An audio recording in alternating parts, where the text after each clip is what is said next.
Next, on City Spotlight, the focus is on education in Charleston.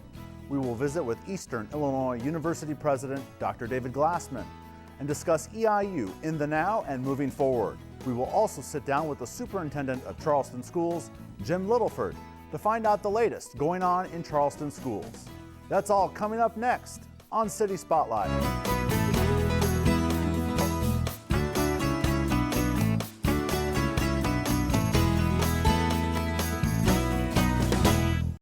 City Spotlight is supported by Consolidated Communications. CCI is honored to salute the cities and their leaders in the area, as well as providing TV, internet, and phone service to local homes and businesses. We live where we work and are proud to support the communities we serve. More information available at consolidated.com. And welcome to another edition of City Spotlight. We're talking education in Charleston, and joining me now is the president of Eastern Illinois University, Dr. David Glassman. It's great to be here. Appreciate your time. Thank you for coming on City Spotlight. And you've been on the job for about 6 months now. I'm just curious, what were your impressions of Eastern when you applied for the position of president? What did you know about Eastern? Well, I knew that Eastern had a great tradition and that it was a premier area for educational learning and education. And I'd heard from many people of the outstanding academics, and people used to talk about it as kind of the private public.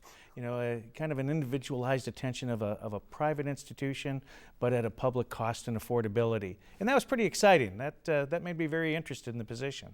And as your time as president here in the fall semester, what are a few things you've learned about Eastern in your time? Well, I learned that everything that I thought would be the case is absolutely true. I'd always heard that Eastern was a wonderful university, that it was friendly, that the faculty were outstanding, and it was a very passionate community. And when I got here, I wanted to make sure that everything that I had heard was correct and talked to a lot of people, and it's just been phenomenal. I've really enjoyed my time here so far, and I know it's only going to get better in the future. The passion is real here on this campus. Excellent. You had some challenges right off the bat when you got to Charleston, and now that you've had time to maybe reflect on it a little bit in your 6 months that you've been here or so, how has Eastern changed in any way? We're almost done with 2015. How is the things that you've had to deal with in your time so far, how have they changed EIU in any way? Well, the first challenge that I had when I came to Eastern was to get the budget adjusted so that we would go in with a balanced budget for the year. And this involved a lot of difficult and hard decisions based across the campus, but the campus all came together, everybody working as one in order to make the adjustments that were necessary and to allow the university to move forward. And I'm really appreciative of all of the help and all of the assistance and everybody moving together, whether it be administrators, the faculty, the staff, and even the students.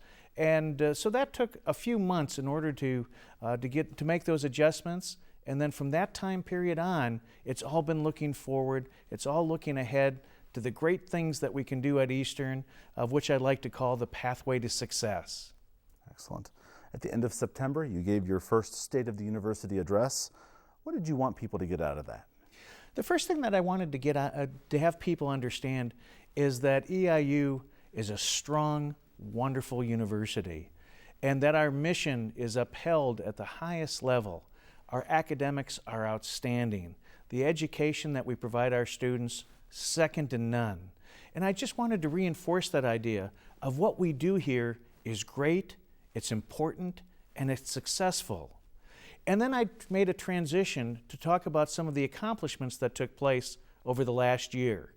And as I kept going on the accomplishments, I could see the faces of the faculty and the staff and the administrators that were in the audience, starting to nod their heads and recognize, boy, we really are doing some incredible things across this campus.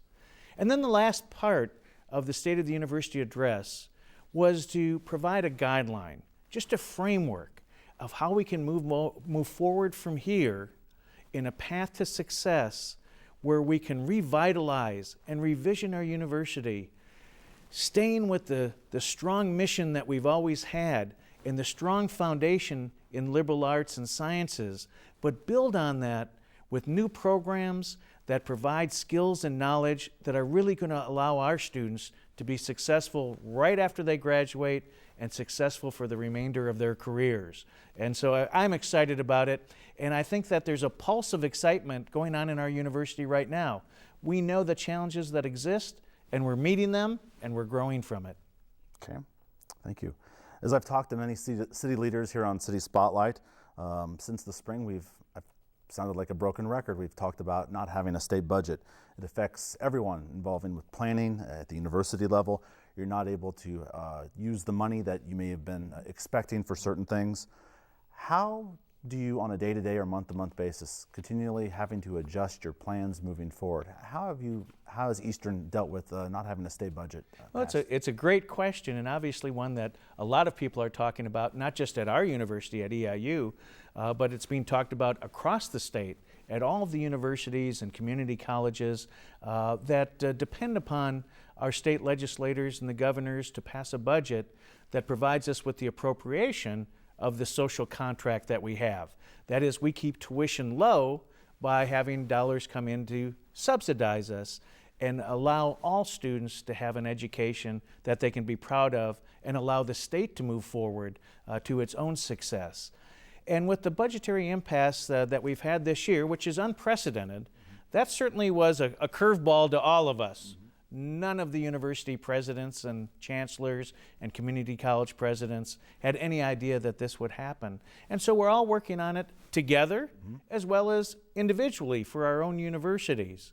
And what the most difficult part about it is that without knowing what our budget is going to be, it becomes very hard to plan and to strategize as to, what things should we provide expenses towards, what things should we hold back, what directions should we be going in creating new programs. And so it's slowed down a little bit of our progress, but certainly hasn't stopped it. And as I've told the university, EIU will be open in the spring semester. We will continue all the way through graduation. That's not an issue to be concerned with. We're making contingencies in order to do that. And I'm certainly hopeful and confident that we will eventually get our appropriation. Things will go back to normal, and then we'll just move straight forward to our success. All right, moving on from budget issues, what are some programs or things that you've maybe instituted or will be instituted soon that you'd maybe like to bring up or highlight that will be at EIU? Yeah. One of the things I've been very impressed about since I've been here is I've been making a tour of all of the departments, all of the academic departments, talking to them and learning about the accomplishments that they have, some of the challenges that they have, and also some of the big ideas that they have. They're all visioning. They're all recognizing that we need to remodel and redevelop some of our programs, as well as expand certain programs in directions that will really help students be attracted to Eastern and also provide them with a quality education in order to be successful in their careers. And this has been talked about in the biology areas, the STEM areas, chemistry and physics, some interdisciplinary programs. There's a discussion about neuroscience being a program. We've been talking about healthcare programs, more technology programs. Everybody is engaged in this discussion, and I didn't even know that we were so far advanced in these preliminary discussions of where we can go. And now we just have to solidify it, move them forward, bring them to fruition, and it's an endless future that we have. Excellent. Something that has taken place here in Charleston or at EIU, a favorite event or two that you've attended, something like that, anything that strike a chord that you could share with us, a favorite moment? Sure.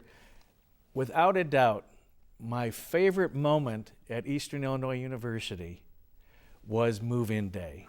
I had been working all summer, coming June 1, and starting to work right off the bat, and talking to a number of constituency groups on campus, as well as different groups in the community and so on, both in Charleston and Mattoon and Effingham, Arcola, all around the area, talking to people.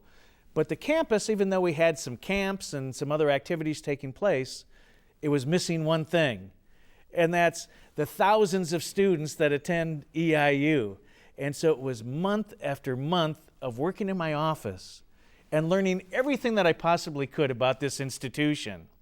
And then all of a sudden, in one day, this energy wave came right across the campus. Here comes the students and their parents, and everybody's smiling, and they're anxious, and they're excited. And I walked out of my office, and I went, wow, now that's why I'm here. it was a monumental day for me in my short Eastern career. The second event was homecoming. I haven't been at a university for many, many years that had a football team. And of course, homecomings always seem to surround football. That's the big sport. And when I was first interviewing for the job, one of the things that I asked the search committee is, what are some of the traditions you have? I always love tradition. And they said, one of our favorite traditions is the homecoming parade. And I went, God, I want to see that. And they went, see it? You're going to be in it. That's and right. I went, oh man, when does that happen? And so I waited for that day of homecoming. The streets were lined up, throwing candy out to the kids. The entire community coming out to wish EIU well. And that was a pivotal point for me too, because at that moment I went, we are really the community and the community is us. EIU and the community are one. And that really solidified that, and it really made me proud to be here. And I saw you riding in a car at the homecoming parade with the Mayor of Charleston, Brandon Combs. You met the late Larry Reynolds before he passed away in June. Brandon now holds the office, and we've had him on City Spotlight since then. How often do you guys meet? Oh, we meet often, but we are texting daily. Mayor Combs and I have created a wonderful relationship together, and that's because we really have a shared vision for our community, which includes EIU in it. And he strongly supports what EIU is doing. He recognizes all of the service contribution that EIU students does with our community, as well as the economic benefit of having EIU to the community. And for me, the community makes EIU a special place. And so there's a synergy that is existing and building between Mayor Combs and the community and myself and EIU, and we are just really having a lot of fun with it. So we're texting all the time, well, I met with this group and I met with this group and I'm going to go down to City Council and and I'm going to come over to EIU. I invited Mayor Combs to come to our freshman convocation. We've never done that before, with the mayor saying, students, we're glad you're here. Enjoy Charleston. Be part of the community. And then we felt very strongly, let's ride together in the homecoming parade and show solidarity that EIU and the community are one. The community has been incredibly supportive of myself. I mean, people have reached out, they've sent letters, they've called, I've met with them individually and in groups, and everybody wants EIU to be successful, and everybody wants the community to grow and to have a friendly relationship, and it's just really everybody on the same page, and that's great. You can't ask for better than that. I asked Larry Reynolds back in February and then Mayor Combs in July about the Charleston and EIU relationship. I want to ask you, what do you see as EIU's role for Charleston? EIU has a very, very important role in Charleston, and it's just not the economic piece of that, but of course that's huge for the community. But at EIU, we provide intellectual resources for the community, that is to go out to the schools and to help schools in their pedagogy. We are a cultural magnet for this entire community. That is, we have plays and we have musicals and we have jazz concerts and lectures that are all open to the community to come onto campus and derive pleasure and entertainment from what's taking place at this great university. And of course, we have athletic entertainment to share with the community and root on our Panthers, which are not just EIU's Panthers, but they're the Panthers of Charleston. And so there's a lot of relationship that we do that is very, very powerful and very positive, that other towns and other cities that don't have universities don't have the ability to capitalize on all the resources and the talents and everything else that EIU can bridge with our community. And we're more than willing to do that. My last question for you, David, is when people hear the name EIU, Eastern Illinois, EIU Panthers, whatever it may be, what do you want people to think when they hear EIU? I want them to think this is a university that's on the go, This is the university that's meeting the needs of their students. This is a university that's flexible and adaptable to create an environment perfect for living and learning in the Charleston community. I like to think of EIU when I talk about it as here's a place that's focused on academic excellence with a world-class faculty.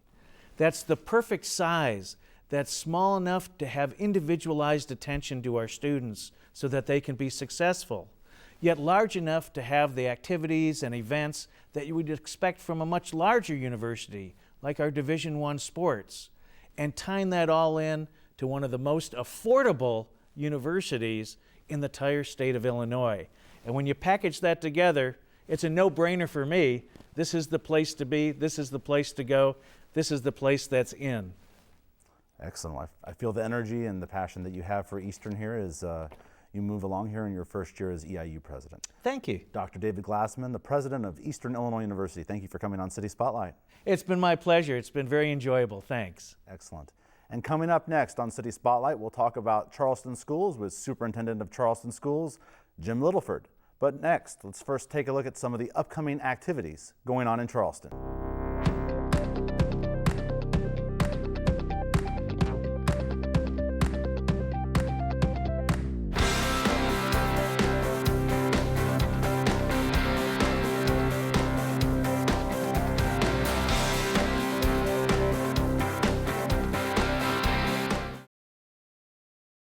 And we're back here on City Spotlight as we talk education in Charleston. And joining me now for this segment is the Superintendent of Charleston Schools, Jim Littleford. Ramin, thank you for having me today. Pleasure for have you on and take the time to be with us today. And we just talked to Dr. David Glassman of Eastern Illinois, talk about EIU and what's going on there. And let's talk a little bit about Charleston Schools. And Jim, before we get started, can you just tell us briefly a little bit about yourself, how long you've been in Charleston? Absolutely, and I'll tell you right off the bat that we love Charleston. It's a great community and a great place to raise a family, and that's frankly why we've stayed here so long. I'm in my 8th year as superintendent here in Charleston CUSD number 1. And of course, myself and my family live here, and I've got 3 children in the school system. I have a sophomore, a freshman, and a 7th grader, and we love Charleston. We think it's a great place to be. Okay, let's talk about some of your buildings. You have a high school, a middle school, elementary schools. Can you tell us a little bit about some of the buildings you have? I certainly can. We are a centered type of design. We have a kindergarten center. It's actually preschool and kindergarten. We have an outlying school at Ashmore. It's a K through 4 building. Carl Sandburg is 1 through 3, Jefferson 4 through 6. Middle school that's 7th and 8th, and of course Charleston High School is 9 through 12. So we feel very good about that. We've got some things going on with our schools. Currently, one of the things that we're focusing on is security. I found when I came to Charleston 8 years ago, there wasn't a lot of security within the schools, and actually you could go in about any door in any school at any time, and I recognize that as what I thought could be a potential problem. We began to do some things. We've put in security iPhone systems where you have to buzz to get in the main part of the school. We've locked our doors. In the meantime, we've also reconfigured some of the front entrances, how you get in and out of the schools and so forth. And most recently, we're getting involved with what we call ALICE training. And so we're excited about that. We had gone to some workshops. We'd heard about ALICE training 2 or 3 years ago. We've just gotten into it. I'm excited about it because we already think that we do some great things as far as security is concerned. But when you do have an intruder that might pose a threat or a problem for students and staff, we wanted to go a step farther. We wanted to be able to tell our students and staff it's okay to run away. It's okay to lock doors. It's okay to barricade doors. It's okay to knock a window out to get out. You know, those types of things. So we've taken this a step farther. We actually have a 2-hour early out coming up here. I believe it's November 24th. And we're going to have our building principals are going to be sharing more information with our staff as we begin to move that direction. And of course, then that'll be followed up with training sessions with our students. We're excited about that. It was a great collaboration event with the Charleston Police Department, and we're just thrilled with everything that's taking place right now. And we hope to be able to make our Charleston schools even more safe than what they are currently for our students and staff. And there's no building anywhere that you can see that doesn't have some kind of security entrance provisions preventing people. You kind of need to check, see who you are. This day and age, you see all the things that happen with intruders or people getting in and all even worse things. Just if you could maybe reiterate the importance of security with schools, you're dealing with children. It's when you see what's happening nationwide, one of the things that resonated with me from one of the trainers is it's not a matter of if it's going to happen, it's when something's going to happen, and that got my attention very, very quickly, and so therefore we presented that information to the Board of Education. I think our board was absolutely thrilled with the idea that we're going to do more than just lock a door and tell our students to stay inside and so forth. We're going to give them some options, and so we're excited about that. So being ready for the situation. Being ready for a situation. Of course, that'll take some training. Right. And that will be a little bit of a different mindset for some of our staff. And we're so used to lining students up and keeping control of them. If you ever get into a situation like that, we want our students to know it's okay to go out a window and just run and just get out of harm's way. We'll figure out where you are later on, and because we want to keep you as safe as possible. All right, excellent. From security to structure. Yes. Let's talk about some of the structure in Charleston schools. And one thing you wanted to talk about was in June there was some structural damage done to Charleston High School's Baker Gym. Early in June we had some storm damage, and truly I think it was a tornado, and it just limited itself to the Trojan Hill complex area. It hit our softball field and baseball field. It did some tree damage at the middle school and signage, and it got Charleston High School and Baker Gymnasium. It tore off almost half the roof on the Baker Gym, above the Baker Gym floor. We had probably thousands of gallons of water that entered. And of course, we didn't find that out. That storm took place during the night. We didn't find that out till our workers came in the next morning. And of course, that water had sat in there for an extended period of time. That's been quite a process for us. First, we did have the roof repaired. We have a new roof on the north end of Baker Gym.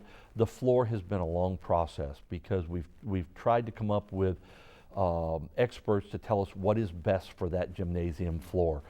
In the long run, because of the age on it being the original floor and being put in 53 or 54, we felt it was best to go with a new gymnasium floor. We kept the substructure underneath it intact, and we dried all that out, but we put a new gym floor on. It's open for our staff and students.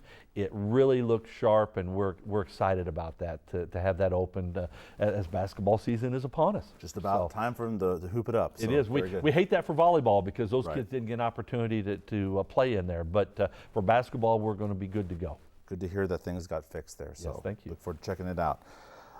Let's any other structural updates for any other schools and any little changes here or there that's happened maybe in the past year or moving forward? Sure. Probably the biggest thing that's happened has been the construction of a new concession stand. And that was a joint venture between the Trojan Booster Club, the Charleston Charitable Foundation, the City of Charleston, and the school district. And we oversaw that project, but as far as what it took to put into that project monetarily, that was paid for by other sources. So to be able to put that together, that's wonderful. It actually sits right in between the baseball, the softball, and the soccer field. Right. It's in a perfect location, and it's going to bring in some revenue for our booster club for years to come. All right, excellent. Let's talk a little bit about school referendums, things that have to be taken care of. When was your last one, and are you on the verge of having to tackle the next one? When I came into the district about 8 years ago, I recognized what I thought was going on with the state of Illinois, the state of finances and everything that was happening. We immediately went into a reduction mode. Whether we liked it or not, that's the direction that we went, because I was afraid that the state of Illinois was headed down the wrong path financially, and that came to fruition because look where we are now. Initially, I believe it was in the spring of 2009, we eliminated about $1 million out of our budget. The next spring, about 2.6 million, or about 1.6, for a total of 2.6 million all total. And we've continued to do things behind the scenes every year. Probably, if I was to add everything up, probably about $4 million worth of reductions over the past 8 years. We've tried a couple of times for the 1% sales tax referendum. It went down. both times, and I understand that. I understand it's a tax and people feel like they're taxed too much currently, and I get that. I understand that. We've done reductions in the past. Our biggest issue is trying to maintain status quo and not add too many things back in, and still be progressive at the same time as an educational community. That's been a real challenge for us. We've been utilizing our reserves. We had some reserves intact when we started that process. We're down to that point in time where the school board and the administration is going to have to make some decisions, and we're beginning that process. We're having those talks. If the state doesn't get themselves in better financial state in the next, I guess the next 4 or 5 months, as we head into the spring and so forth, school board's going to have to make some decisions, and that revolves around, revenue. Do we have some type of a referendum of some point or some type? Do we look at reductions? Do we look at a combination of those things? We have enough revenues to last us probably another 1.5 to 2 years, depending upon the dollars that we get from the state. And of course that's I don't know what those dollars are, and I'm probably not going to know until that budget is passed and there's some stability between the Republicans and the Democrats. So well, a lot of answers will come about with a state budget being passed. I think so. Jim, as we close on this show today on education in Charleston schools, my last question for you. Schools are of the utter importance, the center of a town. Tell me some about the strengths of the Charleston School District. Well, I would share with you, and we track this from year to year. Our ACT scores at the high school are outstanding. We have been above the state average for years and years and years, and we continue to go down that road. That is, I applaud our high school, I applaud our community. To be above the average in the state of Illinois is a wonderful thing, and we expect that. Now, I mean, that's an expectation. Our park results, we went to a new park test this year. Our park results, as far as we have gotten information currently, is above state average. So we're thrilled about that. I can tell you, we in the past couple of years, we have strengthened our gifted program for our students that are outstanding. We have a lot of outstanding students in our community. We've been able to strengthen that program, and so we're proud of our gifted program at this point in time. So those are some of the things that are extremely strong. We're happy with the ALICE training, where we're headed there to keep our students and our staff safe, along with the academic programs. We are thrilled at this point in time. We appreciate your time, Jim Littleford, the Superintendent of Charleston Schools. Thank you for coming on City Spotlight. Thank you for having me. And we'd like to thank all of you for taking the time to join us here on City Spotlight. We'll see you next time. City Spotlight is supported by Consolidated Communications. CCI is honored to salute the cities and their leaders in the area, as well as providing TV, internet, and phone service to local homes and businesses. We live where we work and are proud to support the communities we serve. More information available at consolidated.com.